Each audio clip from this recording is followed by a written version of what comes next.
छाया हुआ है। हर घर दीपों की जगमगाहट और उत्सव की रौनक से सराबोर है। मगर एक और जहां ये पर्व खुशियों का संदेश लाता है, तो वहीं राष्ट्रपति के दत्तक पुत्र कहलाने वाली कोरवा जनजाति की बस्तियों में सन्नाटा पसरा हुआ है।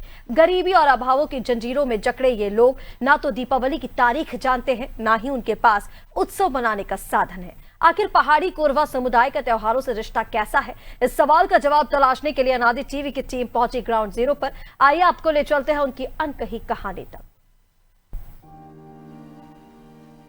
दीपावली का पर्व है, शहरों में रौनक बिखरी है, हर और दियों और झालरों की रोशनी जगमगा रही है और पटाखों की गूंज और आतिशबाजी से आसमान चमक रहा है।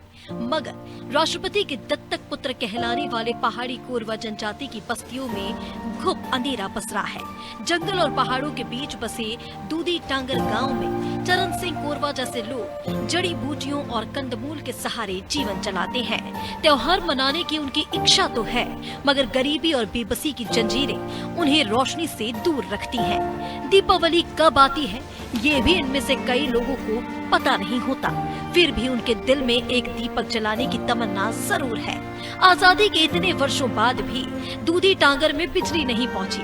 कभी बिजली के नाम पर सोलर पैनल आए थे, लेकिन 5 साल से वे खराब पड़े हैं। अब तो सिर्फ उनका ढांचा बाकी है। जब सारा देश दीपावली की रात रोशनी से नहाता है, ये गांव और पहाड़ी कोरवा बस्तियां अंधेरे में डूब जाती हैं। जहां लोग मिठाइयां बांटकर खुशियां मनाते हैं, तो वहीं कोरवा लोग जंगली जानवरों के खतरे से जूझते हैं।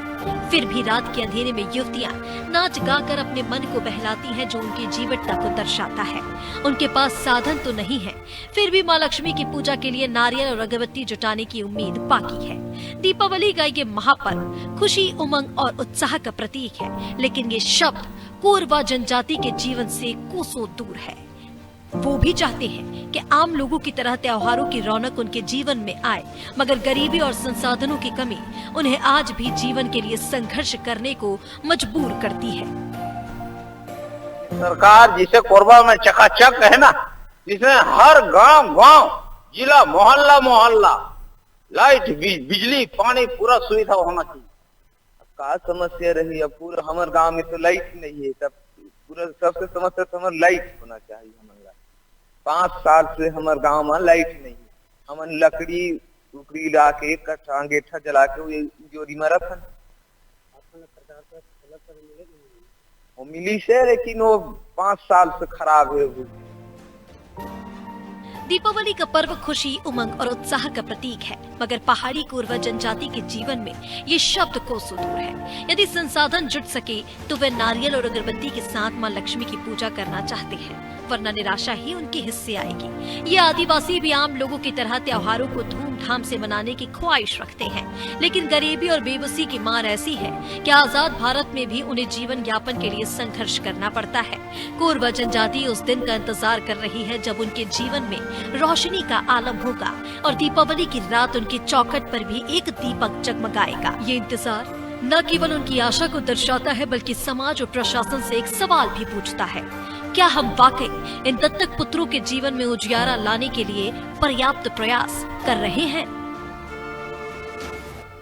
जी हाँ, मेरे मंडल में गढ़घोड़ा में सब स्टेशन है और दूसरा सब स्टेशन लेमरूद के लिए कोचा साहब से बात हुआ तो किसको सुविधा कर चुके हैं। दीपावली के बाद वहाँ शायद काम चालू होगा। और अभी भी बहुत से गांव है जहाँ अभी तक विद्युत विहीन गांव है, जैसे मखिया रफ्ता हुआ और अपना घोड़ो माटी हुआ और अपना दूधी टांगर हुआ और फसल खेत इधर भी ऐसा है गाँव, बहुत सारे गाँव जहाँ पर नहीं पहुँचा। और दूसरी बड़ी समस्या है कि जो क्रीड़ा विभाग वाले हैं, ये जो जहाँ जहाँ लगाए हैं सौर ऊर्जा प्लांट, वहाँ पे मेंटेनेंस समस्या जा रहा है इनका। कहीं बैटरी खराब है तो कहीं इन्वर्टर खराब है, कहीं पैनल खराब है। अभी हम खड़े हैं कोरबा जिला के ग्राम दूधी टांगर में, जहाँ पे आदिवासी दत्तक पुत्र का ये ग्राम और लगभग यहाँ पे 50 की संख्या में आदिवासी दत्तक पुत्र यहाँ पे निवास करते हैं।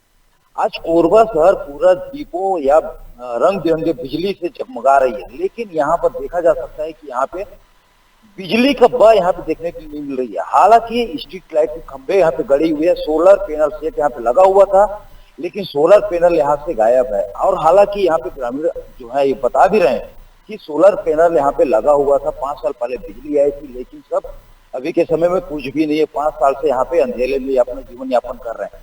लेकिन राष्ट्रपति के दत्तक पुत्र होने के नाते जिला प्रशासन इनके ऊपर ध्यान देना चाहिए। इनकी जो भी योजनाओं का जो है लाभ इनको मिलना चाहिए। सोलर पैनल, रोशनी, जो मूलभूत सुविधाएं हैं इनका हक बनता है। लेकिन क्रीड़ा विभाग यहाँ पे लापरवाही से आज तक ये लोग अभी अंधेरे में अपना जीवन यापन करने के लिए मजबूर हैं।